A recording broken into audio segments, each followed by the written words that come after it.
मीठे ओम शांति। मीठे बच्चे 15/2/2025 प्रातः मुरली। मीठे बच्चे बाबा तुम मानकु दैवी धर्म एवं श्रेष्ठ कर्म शिखाउछंती। सेथिपाई तुम द्वारा कौनसी आसुरी कर्म हेबा उचित नुहे।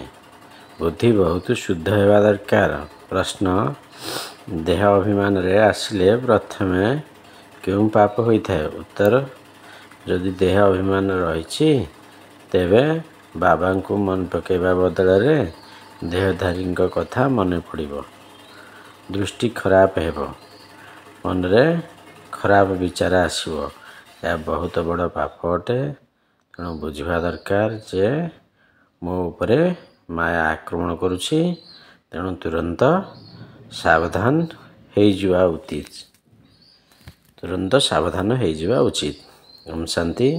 आत्मिक पिता आत्मिक संतान मानक बुझाउछंती। तेबे आत्मिक पिता केउठारु आसिले। आत्मिक दुनिया जहाँ को निर्वाण धाम अथवा शांति धाम मध्य कहा जाउछि। यह तो हेउछि गीतार कथा। अन्य माने तुमको पचारुछंती एही ज्ञान केउठु आसीछि कुह। यार तो सही गीतार ज्ञान अटे। गीतार पाठ चलुछि एवं बाबा पाठ पढ़ाउछंती। गीतारे भगवान वाच रही ना एवं भगवान केवल जन ही अटंती। सी शांतिर सागर अटंती। शांति धाम रही थांती जोठारे आमे मध्य रही थाउ। बाबा बुझाउछंती यह पतित पाप आतीत। बाबा बुझाउछंती यह पतित पाप आत्मा मानकर तम प्रधान दुनिया अटे। तुम मध्य जानुछ वास्तव में आमे आत्मा माने यही समय तम प्रधान अटु। 84 जन्म चक्र लगाई शत प्रधान रु एवं तम प्रधान अवस्था को आसीछु। यह पुराणा अथवा कलिजुग दुनिया अटे ना। यही नाम सब वर्तमान समय अटे। पुराणा दुनिया पर पुणी नुआ दुनिया आसी थाए। भारतवासी मैंने यह मध्य जानिछंती जे महाभारत लड़ाई मध्य सेतेबेले लागिथिला जेतेबेले कि दुनिया बदलिबार थिला। सेतेबेले ही बाबा आसी राजयोग शिखाइथिले। तेबे भूल कौन हो जाइछि। प्रथम तो कल्पर आयुष को भूलीगले और गीतार भगवान को मध्य भूलीगले। श्रीकृष्ण को तो गॉडफादर कह जापर नहीं। आत्मा कहूँ गॉडफादर। तेबे सी निराकार हो गले। निराकार बाबा आत्मा कही था मते मन पकाओ मु पतित पावन अटे। मते ही डाकी था हे पतित पावन। कृष्ण तो देहधारी अटंते। मोर तो कौन शरीर ना। मु निराकार। मु मनुष्य मानकर पिता नुहे आत्मा मानकर पिता अटे। यह तो पक्का निश्चय करवा दरकार।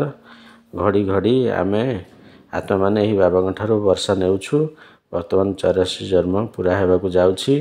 बाबा आछंती तेणु तुम माने बाबा बाबा ही करूथाओ। बाबा को बहुत मन पकाइबा दरकार। सारा कल्प शारीरिक पिता को मन पकाई आसीछ। वर्तमान बाबा आछंती मनुष्य सृष्टि समस्त आत्मा मान को घर को नहीं जाउछंती। कारण रावण राज्य मनुष्य मानकर दुर्गति हो जाइछि। सेथिपई बाबा को मन पकाइबा दरकार। एक कथा मध्य कौन मनुष्य बुझुनाहांती जे वर्तमान रावण राज्य अटे। रावणर अर्थ को भी कहीं बुझुनाहांती। दशहरा पालन करिबा बेले गोटे प्रथा हो जाइछि। तुम माने मध्य यह अर्थ को किछि बुझी नथिल। वर्तमान तुम मान को ज्ञान मिली अन्य मान को ज्ञान देवा पाई। जदि अन्य को बुझाई पारुना तेबे बुझा दरकार जे निजे किछि बुझिना। बाबा पाखरे सृष्टि चक्र ज्ञान अच्छी। आमे तांकर संतान अटु। तेणु आम मान पाखरे मध्य सही ज्ञान रहिबा दरकार। तुमर यह गीता पाठशाला अटे। उद्देश्य कौन लक्ष्मी नारायण हेबा यह राजयोग अटे ना। ये ज्ञान को नर नारायण नारी लक्ष्मी हेबा ज्ञान से माने कहानी सब शुणा था। एठारे तो आम पाठ पढ़ुचु आमको बाबा राजयोग शिखाती। कल्पर संगम जुगरे बाबा कहते मु पुराणा दुनिया को बदलाई नुआ दुनिया करने आसी। नुआ दुनिया रे यांकर राज्य थिला। पुराणा दुनिया नहीं पुणी निश्चित भाव हेबा दरकार। चक्र को तो जानी जाउछ। मुख्य धर्म होछि 4टी। वर्तमान दैवी धर्म नहीं। दैवी धर्म भ्रष्ट एवं दैवी कर्म भ्रष्ट हो जाइछि। वर्तमान पुणी तुमको दैवी धर्म श्रेष्ठ एवं कर्म श्रेष्ठ हेबार शिक्षा देउछंती। तेणु निज उपर ध्यान रखा दरकार जे मोर କୌଣସି ଆସୁରି କର୍ମ ହେଉନାହିଁ ତ, ମାୟାର ପ୍ରଭାବରୁ କୌଣସି ଖରାପ ବିଚାର ବୁଦ୍ଧିରେ ଆସୁନାହିଁ ତ, କୁଦୃଷ୍ଟି ରହୁନାହିଁ ତ। ଯଦି ଦେଖୁଛ କାହାର କୁଦୃଷ୍ଟି ରହୁଛି ଅଥବା ଖରାପ ବିଚାର ଆସୁଛି, ତେବେ ତାଙ୍କୁ ତୁରନ୍ତ ସାବଧାନ କରିଦେବା ଦରକାର। ତାଙ୍କୁ ସହଯୋଗ ଦେବା ଉଚିତ ନୁହେଁ। ତାଙ୍କୁ ସାବଧାନ କରିବା ଦରକାର। ତୁମଠାରେ ମାୟାର ପ୍ରବେଶତା ହେଉଛି କାରଣରୁ ଖରାପ ବିଚାର ଆସୁଛି। ଯୋଗରେ ବସି ଯଦି ବାବାଙ୍କର ପରିବର୍ତ୍ତେ କାହାର ଦେହ ପ୍ରତି ବୁଦ୍ଧି ଯାଉଛି, ତେବେ ବୁଝାଯିବ ଦରକାର ଯେ ମାୟାର ଆକ୍ରମଣ ହେଉଛି, ମୁଁ ପାପ କରୁଛି। ଏଥିରେ ତ ବୁଦ୍ଧି ବହୁତ ଶୁଦ୍ଧ ହେବା ଦରକାର। ଥଟ୍ଟା ମଜାରେ ମଧ୍ୟ ବହୁତ କ୍ଷତି ହୋଇଥାଏ। ଏଥିପାଇଁ ତୁମର ମୁଖରେ ସର୍ବଦା ଶୁଦ୍ଧ ବଚନ ବାହାରିବା ଦରକାର, କୁବଚନ ନୁହେଁ। ଥଟ୍ଟା ମଜା ଆଦି ମଧ୍ୟ କରିବା ଉଚିତ ନୁହେଁ। ଏମିତି ନୁହେଁ କି ମୁଁ ତ ମଜାରେ କହିଦେଲି, ତା ଦ୍ୱାରା ମଧ୍ୟ କ୍ଷତି ହୋଇଯାଇଥାଏ। ହସିବା ମଧ୍ୟ ଏମିତି ହେବା ଉଚିତ ନୁହେଁ ଯେଉଁଥିରେ ବିକାର ଦୁର୍ଗନ୍ଧ ଥିବ। ତୁମମାନଙ୍କର ବହୁତ ଖବରଦାର ରହିବାକୁ ହେବ। ତୁମେମାନେ ଜାଣିଛ, ନାଗା ଲୋକମାନେ ମଧ୍ୟ ଯେଉଁମାନଙ୍କର ବୁଦ୍ଧି ବିକାର ଆଡ଼କୁ କେବେ ବି ଯାଏ ନାହିଁ, ରହନ୍ତି ମଧ୍ୟ ଅଲଗା, କିନ୍ତୁ କର୍ମେନ୍ଦ୍ରିୟ ଚଞ୍ଚଳତା ଯୋଗ ବିନା କେବେ ବି ଯିବ ନାହିଁ। କାମ ବିକାର ଏହିପରି ଶତ୍ରୁ ଯେ ଯଦି ଯାହାକୁ ବି ଦେଖିବ ଯୋଗ ପୁରା ନଥିବ, ତେବେ ମନ ନିଶ୍ଚିତ ଚଞ୍ଚଳ ହେବ। ତେଣୁ ନିଜର ଦକ୍ଷତା ନେବା ଦରକାର। ନିଜର ପରୀକ୍ଷା ନେବା ଦରକାର। ସେଥିପାଇଁ ବାବାଙ୍କର ୟାଦରେ ରୁହ, ତେବେ କୌଣସି ପ୍ରକାର ବେମାରୀ ରହିବ ନାହିଁ। ଯୋଗଯୁକ୍ତ ହିଁ ରହିଲେ ଏଇଭଳି ହେବ ନାହିଁ। ସତଯୁଗରେ କୌଣସି ପ୍ରକାର ବିକାର ରହିବ ନାହିଁ। ସେଠାରେ ରାବଣ ଚଞ୍ଚଳତା ହିଁ ନଥାଏ, ଯାହାଦ୍ୱାରା ମନ ଚଞ୍ଚଳ ହେବ। ସେଠାରେ ଯୋଗୀ ଜୀବନ ରହିଥାଏ। ଏଠାରେ ମଧ୍ୟ ଅବସ୍ଥା ବହୁତ ପକ୍କା ହେବା ଆବଶ୍ୟକ। ଯୋଗ ଦ୍ୱାରା ଏହିସବୁ ବେମାରୀ ବନ୍ଦ ହୋଇଯିବ। ସେଥିପାଇଁ ବହୁତ ପରିଶ୍ରମ ଦରକାର। ରାଜ୍ୟ ନେବା କୌଣସି ମାଉସୀ ଘର କଥା ନୁହେଁ। ପୁରୁଷାର୍ଥ କରିବାକୁ ହେବ ନା। ଏହିପରି ନୁହେଁ ଯେ ଯାହା ଭାଗ୍ୟରେ ଥିବ ତାହା ମିଳିବ। ଯଦି ଜ୍ଞାନରେ ଧାରଣା କରିବ ନାହିଁ, ତେବେ ପାଇପଇସାକର ପଦ ପାଇବାର ଯୋଗ୍ୟ ହେବ। ସବଜେକ୍ଟ ତ ବହୁତ ଅଛି ନା। କେହି ଡ୍ରଇଂରେ, କେହି ଖେଳରେ ନମ୍ବର ନେଇଥାନ୍ତି। ତାହା ହେଉଛି କମନ ବିଷୟ। ଏହିପରି ଏଠାରେ ମଧ୍ୟ ବିଷୟ ରହିଛି। କିଛି ନା କିଛି ମିଳିବ, ବାକି ବାଦଶାହୀ ମିଳିପାରିବ ନାହିଁ। ସେବା ବହୁତ କରିବେ, ତେବେ ଯାଇ ବାଦଶାହୀ ମିଳିବ। ସେଥିପାଇଁ ବହୁତ ପରିଶ୍ରମ ଦରକାର। କିନ୍ତୁ ଅନେକଙ୍କର ବୁଦ୍ଧିରେ ଏକଥା ରହେ ନାହିଁ। ଯେପରି ଖାଦ୍ୟ ହଜମ ହିଁ ହୋଇନଥାଏ, ଉଚ୍ଚପଦ ପାଇବାର ସାହସ ନାହିଁ। ଏହାକୁ ମଧ୍ୟ ବେମାର ବୋଲି କୁହାଯିବ ନା। ତୁମେ କୌଣସି କଥାକୁ ଦେଖି ମଧ୍ୟ ନ ଦେଖିଲା ପରି ରୁହ। ତମର ପିତାଙ୍କ ସ୍ମୃତିରେ ରହି ଅନ୍ୟକୁ ରାସ୍ତା ଦେଖାଇବାକୁ ହେବ। ଅନ୍ଧର ବାଡ଼ି ହୁଅ। ତୁମେ ତ ରାସ୍ତା ଜାଣିଛ। ରଚୟିତା ଏବଂ ରଚନାର ଜ୍ଞାନ, ମୁକ୍ତି ଏବଂ ଜୀବନ ମୁକ୍ତି ସେହିମାନଙ୍କ ବୁଦ୍ଧିରେ ଘୁରୁଛି।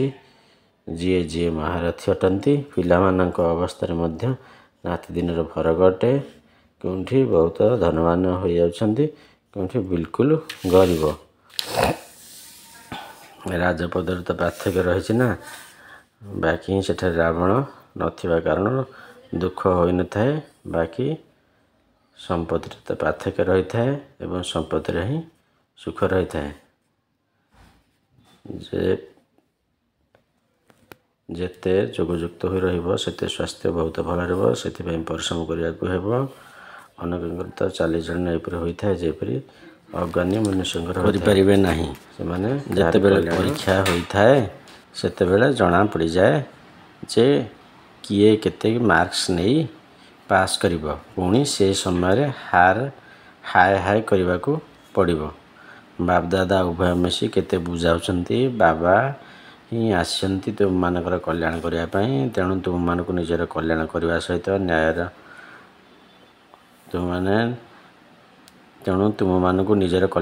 ସହିତ ଅନ୍ୟର ମଧ୍ୟ କଲ୍ୟାଣ କରିବାକୁ ହେବ। ବାବାଙ୍କୁ ମଧ୍ୟ ଡାକୁଛ, ଏଠାକୁ ଆସ। ଆସି ଆମକୁ ପତିତମାନଙ୍କୁ ପାବନ ହେବାର ରାସ୍ତା ବତାଅ। ତେଣୁ ବାବା ଶ୍ରୀମତ ଦେଉଛନ୍ତି, ତୁମେ ନିଜକୁ ଆତ୍ମା ନିଶ୍ଚୟ କରି ଦେହ ଅଭିମାନ ଛାଡ଼ି ମୋତେ ମନେ ପକାଅ। ଏହା କେତେ ସହଜ ଔଷଧ। ତୁମେମାନେ କୁହ, ଆମେ କେବଳ ଏକ ଭଗବାନ ବାବାଙ୍କୁ ମାନିଥାଉ। ସେ କହୁଛନ୍ତି, ମୋତେ ଡାକୁଛ କି ଆସ, ପତିତମାନଙ୍କୁ ପାବନ କରାଅ। ସେଥିପାଇଁ ମୋତେ ଆସିବାକୁ ପଡ଼ିଥାଏ। ବ୍ରହ୍ମାଙ୍କଠାରୁ ତୁମକୁ କିଛି ବି ମିଳିବ ନାହିଁ। ସେ ତ ଦାଦା ଅଟନ୍ତି, ବାବା ବି ନୁହନ୍ତି। ବାବାଙ୍କଠାରୁ ତ ବର୍ଷା ସମ୍ପତ୍ତି ମିଳିଥାଏ। ବ୍ରହ୍ମାଙ୍କଠାରୁ କ'ଣ ବର୍ଷା ମିଳେ କି? ନିରାକାର ବାବା ଏହାଙ୍କ ଦ୍ୱାରା ଏଡାପ୍ଟ ଅର୍ଥାତ ପୋଷ୍ୟ କରି ଆମ ଆତ୍ମାମାନଙ୍କୁ ପାଠ ପଢ଼ାଇଥାନ୍ତି, ଏହାଙ୍କୁ ମଧ୍ୟ ପଢ଼ାଇଥାନ୍ତି। ତେବେ ବ୍ରହ୍ମାଙ୍କ ଠାରୁ ତ କିଛି ବି ମିଳିବାର ନାହିଁ, ସମ୍ପତ୍ତି ତ ବାବାଙ୍କ ଠାରୁ ହିଁ ମିଳିବ ଏବଂ ବାବା ଏହାଙ୍କ ଦ୍ୱାରା ହିଁ ଦେଇଥାନ୍ତି। ଦେବାବାଲା ଜଣେ, ଏସବୁ ହେଲା ତାଙ୍କର ମହିମା। ସିଏ ହିଁ ସମସ୍ତଙ୍କର ସଦ୍ଗତି ଦାତା ଅଟନ୍ତି। ଇଏ ତ ପୂଜ୍ୟରୁ ପୂଜାରୀ ହୋଇଥାନ୍ତି। ସତ୍ୟଯୁଗରେ ଜନ୍ମ ନେଇଥିଲେ, ପୁଣି 84 ଜନ୍ମ ଭୋଗ କରି ଏବେ ପତିତ ହୋଇଯାଇଛନ୍ତି, ପୁଣି ଏବେ ପୂଜ୍ୟ ପବିତ୍ର ହେଉଛନ୍ତି। ଆମେ ବାବାଙ୍କ ଠାରୁ ଶୁଣୁଛୁ, କୌଣସି ମନୁଷ୍ୟଙ୍କ ଠାରୁ ଶୁଣୁନାହିଁ। ମନୁଷ୍ୟମାନଙ୍କର ହେଲା ହିଁ ଭକ୍ତି ମାର୍ଗର କଥା। ଏହା ହେଲା ଆଧ୍ୟାତ୍ମିକ ଜ୍ଞାନ ମାର୍ଗ। ଏହି ଜ୍ଞାନ ଏକମାତ୍ର ଜ୍ଞାନ ସାଗରଙ୍କ ପାଖରେ ହିଁ ଅଛି।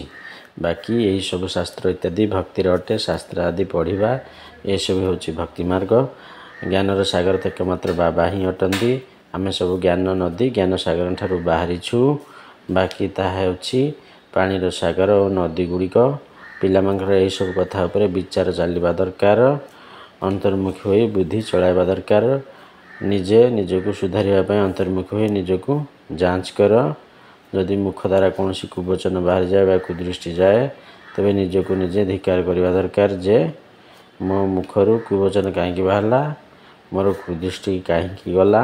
ନିଜକୁ ଚାପୁଡ଼ା ମଧ୍ୟ ମାରିବା ଦରକାର। ବାରମ୍ବାର ସାବଧାନ କରିବା ଆବଶ୍ୟକ, ତେବେ ଯାଇ ଉଚ୍ଚ ପଦ ପାଇପାରିବ। ମୁଖରୁ ଯେପରି କୌଣସି କଟୁବଚନ ନ ବାହାରୁ। ବାବାଙ୍କୁ ତ ସବୁ ପ୍ରକାର ଶିକ୍ଷା ଦେବାକୁ ପଡ଼ିଥାଏ। କାହାକୁ ପାଗଳ କହିବା ମଧ୍ୟ କୁବଚନ ଅଟେ।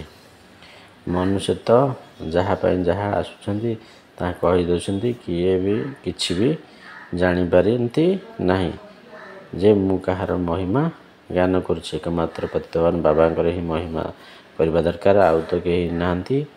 ବ୍ରହ୍ମା ବିଷ୍ଣୁ ଶଙ୍କରଙ୍କୁ ମଧ୍ୟ ପତିତପାବନ କୁହାଯାଇପାରିବ ନାହିଁ। ଏମାନେ ତ କାହାକୁ ପାବନ କରନ୍ତି ନାହିଁ।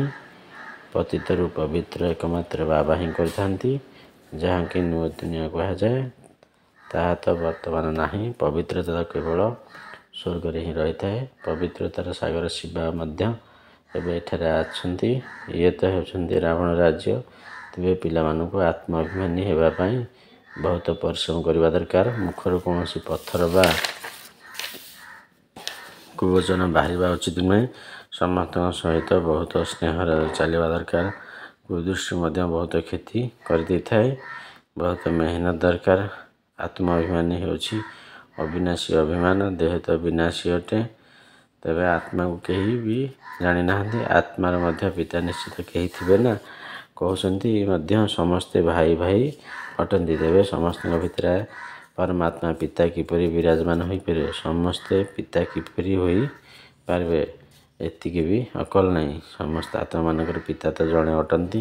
ତାଙ୍କଠାରୁ ହିଁ ସମ୍ପତ୍ତି ମିଳିଥାଏ। ତାଙ୍କର ନାମ ହେଲା ଶିବ। ଶିବରାତ୍ରି ମଧ୍ୟ ପାଳନ କରିଥାନ୍ତି। ରୁଦ୍ର ରାତ୍ରି ବା ଶ୍ରୀକୃଷ୍ଣ ରାତ୍ରି କୁହାଯାଏ ନାହିଁ। ମନୁଷ୍ୟ ତ କିଛି ବୁଝନ୍ତି ନାହିଁ। କହିବେ ଏସବୁ ତାଙ୍କର ରୂପ, ତାଙ୍କର ହିଁ ଲୀଳା ଅଟେ। ତୁମେ ବର୍ତ୍ତମାନ ବୁଝୁଛ। ବେହେଦର ପିତାଙ୍କ ଠାରୁ ବେହେଦର ବର୍ଷା ମିଳିଥାଏ। ତେବେ ସେହି ପିତାଙ୍କ ଶ୍ରୀମତରେ ଚାଲିବା ଦରକାର ନା। ବାବା କହୁଛନ୍ତି ମୋତେ ମନେ ପକାଅ। ଲେବର୍ସଙ୍କୁ ମଧ୍ୟ ଶିକ୍ଷା ଦେବା ଆବଶ୍ୟକ। ତେବେ ସେମାନଙ୍କର ମଧ୍ୟ କିଛି କଲ୍ୟାଣ ହୋଇପାରିବ। କିନ୍ତୁ ଯଦି ନିଜ ବାବାଙ୍କୁ ମନେ ନ ପକାଇବେ, ତେବେ ଅନ୍ୟକୁ କ'ଣ ଯୋଗ ଶିଖାଇବେ? ରାବଣ ଏକଦମ ପତିତ କରିଦିଏ, ପୁଣି ବାବା ଆସି ପରିସ୍ଥାନ କରାଇଥାନ୍ତି। କେତେ ଆଶ୍ଚର୍ଯ୍ୟ କଥା ନା। କିନ୍ତୁ ଏକଥା କାହାର ବୁଦ୍ଧିରେ ନାହିଁ। ଏ ଲକ୍ଷ୍ମୀନାରାୟଣ କେବେ ଉଚ୍ଚ ପରିସ୍ଥାନରୁ ପୁଣି କେତେ ପତିତ ହୋଇଯାଇଛନ୍ତି। ଏଥିପାଇଁ ବ୍ରହ୍ମାଙ୍କ ଦିନ ବ୍ରହ୍ମାଙ୍କ ରାତ୍ରି ଗାୟନ ହେଉଛି। ଶିବଙ୍କ ମନ୍ଦିରରେ ମଧ୍ୟ ତୁମେମାନେ ବହୁତ ସେବା କରିପାରିବ। ବାବା କହୁଛନ୍ତି ତୁମେ ମୋତେ ମନେ ପକାଅ, ଏଣେ ତେଣେ ଘୂରିବା ଛାଡ଼ିଦିଅ। ଏହି ଜ୍ଞାନ ହେଉଛି ଶାନ୍ତିର। ବାବାଙ୍କୁ ମନେ ପକାଇଲେ ତୁମେ ଶତପ୍ରଧାନ ହୋଇଯିବ। ବାସ୍ ଏହି ମନ୍ତ୍ର ସମସ୍ତଙ୍କୁ ଦେଇ ଚାଲ। ଯେ ପର୍ଯ୍ୟନ୍ତ ପକ୍କା ନ ହୋଇଛନ୍ତି ସେ ପର୍ଯ୍ୟନ୍ତ କାହାକୁ ପଇସା ନିଅ ନାହିଁ। ଯେ ପର୍ଯ୍ୟନ୍ତ ପକ୍କା ନ ହୋଇଛନ୍ତି ସେ ପର୍ଯ୍ୟନ୍ତ କାହାଠାରୁ ପଇସା ନିଅ ନାହିଁ। ସେମାନଙ୍କୁ କୁହ ପ୍ରତିଜ୍ଞା କର ଆମେ ପବିତ୍ର ରହିବୁ। ତେବେ ଯାଇ ତୁମେ ହାତରୁ ଖାଇପାରିବୁ, କିଛି ବି ନେଇପାରିବୁ। ଭାରତରେ ମନ୍ଦିର ତ ବହୁତ ଅଛି। विदेश आदि जी भी आसुँच से सन्देश तुम्हें देपर बाबा को मन पका अच्छा मिठा मठे शिखिले दे सन्तान मान प्रति माता पिता बापदादा मधुर स्नेह संपन्न शुभेच्छा एवं सुप्रभात आत्मिक पिता आत्मिक सन्तान मान नमस्ते। धारणा मुख्य सार प्रथम पॉइंट केबेले एपरी हस मजा कर नाही जो विकार दुर्गंध थी निजक बहुत सावधान रखा हेब मुखरू केबे भी कटुवचन बाहर करिवार नाही। नंबर 2 आत्माभिमानी हेबार बहुत अभ्यास करने हेब समस्त सहित स्नेह चलने हेब क्या प्रति कुदृष्टि रखा नहीं जदि कुदृष्टि जाऊँगी तेरे निजे ही निजक दंड देवाक हेब। वरदान निरंतर जोग एवं सेवार संतुलन द्वारा पिलाड़िया नखरामी को समाप्त करुवा बानप्रस्थी भाव। पितार छोट छोट कथारे संगम जुगर अमूल्य समय को नष्ट करवा पिलाड़ियामी नखरामी अटे। एबे आउ ये नखरामी तुम मानक शोभा पाऊना बानप्रस्थ अवस्था केवल गोटे नाम बाकी रही ताहला बाबा को मन पकाइबा एवं सेवा करवा यह व्यतीत अन्य किसी भी मन न रहू उठा मात्रिक जोग एवं सेवा शोइबा बेले मध्य जोग एवं सेवा निरंतर भाव में यही संतुलन कायम रही था। त्रिकालदर्शी हो पिलादिन कथा सबू पिलादिन संस्कार गुड़िकर समाप्ति समारोह पालन कर तेबे कह बानप्रस्थी। स्लोगान सर्वप्राप्ति संपन्न आत्मार लक्षण है संतुष्टता तेणु संतुष्ट रुह एवं संतुष्ट कर। ओम शांति।